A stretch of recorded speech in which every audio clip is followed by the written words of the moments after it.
जी students, तो अपने previous lecture में हमने डिस्कस किया था ऑर्गेनेल एंड सेल लेवल, और इसके साथ साथ हम लोगों ने डिस्कस किया था टिश्यू लेवल। एक दफा मैं आप लोगों को दोबारा से बता दूं कि ऑर्गेनेल लेवल, सेल लेवल और टिश्यू लेवल क्या होता है, ताकि आज का टॉपिक समझने में आप लोगों को आसानी हो जाए। हम देखते हैं ऑर्गेनेल्स ऐसे सबसेलुलर स्ट्रक्चर्स होते हैं जो हाईली ऑर्गेनाइज्ड होते हैं और ये प्रेजेंट होते हैं विद इन द सेल, यानी सब सेलुलर स्ट्रक्चर्स जो के मिलके बनाते हैं यूनिट ऑफ लाइफ यानी कि सेल को। फिर हमने ऑर्गेनेल्स की दो एग्जांपल्स पढ़ी थी, जैसे कि माइटोकॉन्ड्रिया और राइबोसोम्स। माइटोकॉन्ड्रिया सेलुलर रेस्पिरेशन में हेल्प करता है और राइबोसोम्स को हम प्रोटीन फैक्ट्री कहते हैं। ये ऑर्गेनेल्स जब मिलते हैं तो ये बनाते हैं सेल। फिर हम देखते हैं कि सेल हमारी बॉडी की कॉम्पोजिशन में हेल्प करते हैं, जैसे कि हमने एग्जांपल पढ़ी थी कि ह्यूमन बॉडी तकरीबन 60,000 बिलियन ऑफ सेल से मिलकर बनी हुई है। कुछ ऑर्गेनिजम्स होते हैं सिंगल सेलुलर यानी एक सेल से मिलकर बने होते हैं, और कुछ होते हैं मल्टी सेलुलर जो कि मैनी सेल से मिलकर बने होते हैं, यानी बहुत सारे सेल से मिलकर बने होते हैं, जैसे कि एनिमल्स, प्लांट, फंजाई और human beings are multi cellular organisms. इसके बाद हमने ये देखा था कि सिमिलर सेल्स ग्रुप के फॉर्म में जब इकट्ठे होते हैं तो वो बनाते हैं टिश्यू, और इन सेल्स का स्पेसिफिक फंक्शन होता है जो कि फंक्शन कहलाता है उस टिश्यू का। जैसे हमने इसका एग्जांपल देखी थी मसल टिश्यू की। मसल टिश्यू बनते हैं मसल सेल से और क्या काम करते हैं, ये करते हैं कॉन्ट्रैक्शन और रिलैक्सेशन और हेल्प करते हैं movement of body parts of organisms. इसके बाद जो लेवल हम पढ़ने जा रहे हैं वो है organ and organ system level. Students, organ और ऑर्गन सिस्टम लेवल बहुत ही इंपॉर्टेंट टॉपिक है। एग्जाम पॉइंट ऑफ व्यू से भी आप लोगों ने इसको अच्छे तरीके से समझना है और लॉन्ग वाइज प्रिपेयर भी करना है।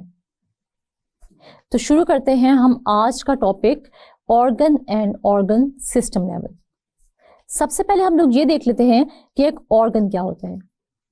हम देखते हैं कि मल्टी सेलुलर ऑर्गेनिजम्स में जब मोर than one type of tissue मिलते हैं और वो रिलेटेड फंक्शन परफॉर्म कर रहे होते हैं तो वो बनाते हैं एक ऑर्गन। अगर हम लोग ऑर्गन को डिफाइन करना चाहें तो हम कैसे इसको डिफाइन कर सकते हैं, in higher multi cellular organisms more than one type of tissues having related functions are grouped together to form an organ.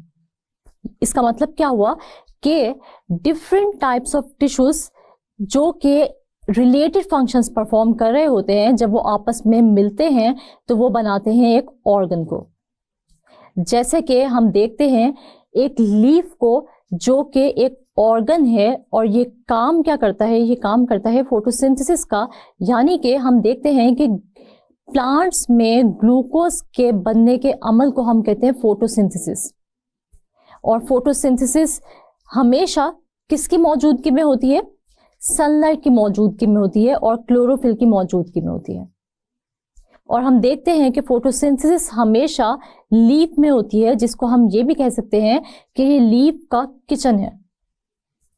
इसके बाद हम अगर ह्यूमन बीइंग्स में किसी ऑर्गन की एग्जांपल लें तो आप लोगों की बुक में जो एग्जांपल दी हुई है वो है स्टमक की। वैसे तो हमारी बॉडी में बहुत सारे ऑर्गन्स हैं, जैसे किडनीज जो कि हेल्प करती हैं एक्सक्रीशन में, यानी अगर हमारी बॉडी में एक्सेस वाटर है या सॉल्ट्स हैं तो वो हमारी बॉडी में से एक्सेस वाटर या एक्सेस सॉल्ट्स को एक्सक्रीट आउट कर देती है। एक और इम्पॉर्टेंट ऑर्गन की अगर हम बात करें ह्यूमन बॉडी में तो वो है हमारा हार्ट, जो कि हमारे अंदर ब्लड सर्कुलेशन में हेल्प करता है। यानी हमारी पूरी बॉडी में जो ब्लड सर्कुलेट करता है वो कौन करता है, वो करता है हमारा हार्ट। अब हम डिस्कस कर लेते हैं आप लोगों की बुक की एग्जांपल को, जो कि है स्टमक। हम देखते हैं कि स्टमक दो टाइप्स ऑफ टिश्यू से मिलकर बना हुआ है। एक है एपिथेलियल टिश्यू जिसको हम ग्लैंड्यूलर टिश्यू भी कहते हैं, और दूसरा है मस्कुलर टिश्यू। अब इन दोनों टिश्यूज के अपने अपने स्पेसिफिक फंक्शंस हैं जो कि कलेक्टिवली बन जाते हैं फंक्शन ऑफ स्टमक। अगर हम लोग सिंपल वर्ड्स में बात करें तो एक स्टमक का क्या रोल होता है या स्टमक हमारी बॉडी में क्या काम करता है, तो वो काम करता है डाइजेशन का, यानी हमारे फूड को हजम कराने का जो काम होता है वो किसका होता है, हमारे स्टमक का या हमारे मैदे का। हम देखते हैं इसके अलावा अगर फूड ने स्टोर होना है तो वो भी हमारे स्टमक के अंदर ही होगा। अब हम देख लेते हैं कि एपिथेलियल टिश्यू और मस्कुलर टिश्यू, इन दोनों का हमारे स्टमक में क्या रोल है। सबसे पहले अगर हम लोग एपिथेलियल टिश्यू या ग्लैंड्यूलर टिश्यू की बात करें तो ये सेक्रीट करता है गैस्ट्रिक जूस। हम देखते हैं गैस्ट्रिक जूस किस किस चीज से मिलकर बना हुआ है। गैस्ट्रिक जूस की अगर हम लोग कॉम्पोजिशन देखें तो वो मिलकर बना हुआ है म्यूकस से, HCl से और प्रोटीन डाइजेस्टिंग एंजाइम से जो कि है पेप्सिनोजन। हम देखते हैं कि ये प्रोटीन डाइजेस्टिंग एंजाइम यानी कि पेप्सिनोजन कन्वर्ट होते हैं अपनी एक्टिव फॉर्म पेप्सिन में और फिर ये कराता है हमारे स्टमक में प्रोटीन की डाइजेशन। अगर हम लोग मस्कुलर टिश्यू का रोल देखें तो ये हेल्प करता है कॉन्ट्रैक्शन ऑफ स्टमक वॉल्स में, जो कि हमारे फूड को मिक्सअप करता है विद द एंजाइम्स और हेल्प करता है डाइजेशन में। इसी तरह जब ये वॉल्स स्टमक की कॉन्ट्रैक्ट करती हैं तो हमारा फूड नेक्स्ट ऑर्गन्स की तरफ मूव करता है। तो इसका मतलब ये हुआ कि स्टमक के दोनों टाइप्स ऑफ टिश्यूज किस चीज में हेल्प कर रहे हैं, कहीं ना कहीं ये दोनों के दोनों टिश्यूज हेल्प कर रहे हैं डाइजेशन ऑफ फूड में। यानी जैसे epithelial tissue gastric juice secrete कर रहा है और वो हेल्प कर रहा है डाइजेशन में, इसी तरह मस्कुलर टिश्यू कॉन्ट्रैक्शन कर रहा है स्टमक वॉल्स की और फूड को मिक्सअप कर रहा है विद द एंजाइम्स और इसके साथ साथ वो मूव कर रहा है किसको, फूड को towards the next organs for digestion. इसके बाद हम लोग ये देख लेते हैं कि जब डिफरेंट ऑर्गन्स आपस में मिलते हैं तो वो एक सिस्टम बनाते हैं और उसको हम कहते हैं ऑर्गन सिस्टम।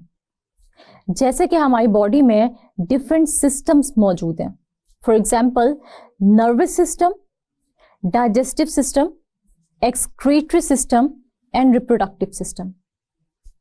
इसमें से हम आज जो स्टडी करने जा रहे हैं वो है डाइजेस्टिव सिस्टम। हम देखते हैं कि कोई भी ऑर्गन सिस्टम डिफरेंट ऑर्गन से मिलकर बना होता है और उन सब के सब ऑर्गन्स का फंक्शन आपस में रिलेट करता है, यानी तकरीबन एक जैसा होता है। जैसे कि अगर हम लोग एग्जाम्पल लें एक्सक्रीटरी सिस्टम की, तो एक्सक्रीटरी सिस्टम डिफरेंट ऑर्गन से मिलकर बना हुआ है, जैसे कि किडनीज, यूरेटर्स, यूरिनरी ब्लैडर और यूरिथ्रा। लेकिन इन सब ऑर्गन्स का फंक्शन आपस में रिलेट कर रहा है, जो कि कहीं ना कहीं किस में हेल्प करेगा, एक्सक्रीशन में हेल्प करेगा। हम एग्जाम्पल ले लेते हैं अपनी बुक से, जो कि है डाइजेस्टिव सिस्टम। हम देखते हैं कि हमारा डाइजेस्टिव सिस्टम डिफरेंट ऑर्गन्स पर मुश्तमिल होता है। जैसे कि अगर हम लोग स्टार्ट करें तो ओरल कैविटी से हमारा डाइजेस्टिव सिस्टम या डाइजेस्टिव ट्रैक्ट स्टार्ट होता है और इसके अंदर डिफरेंट ऑर्गन्स आते हैं जो कि हेल्प करते हैं डाइजेशन ऑफ फूड में, यानी हमारे फूड को हजम कराने में। सबसे पहले जो डाइजेस्टिव सिस्टम में ऑर्गन आता है वो है हमारी ओरल कैविटी या माउथ। उसके बाद हम देखते हैं कि एसोफेगस है जो हमारी फूड ट्रैक्ट है। उसके बाद हम देखते हैं स्टमक है, स्टमक के बाद स्मॉल इंटेस्टाइन है, स्मॉल इंटेस्टाइन के बाद लार्ज इंटेस्टाइन है और लार्ज इंटेस्टाइन के अलावा हम देखते हैं डाइजेस्टिव सिस्टम में कौन कौन से और ऑर्गन्स प्रेजेंट हैं। तो हम देखते हैं कि लीवर है, पैनक्रियास है, ये सब के सब मिलके हमारा डाइजेस्टिव सिस्टम बना रहे हैं जो कि हेल्प कर रहा है डाइजेशन ऑफ फूड में।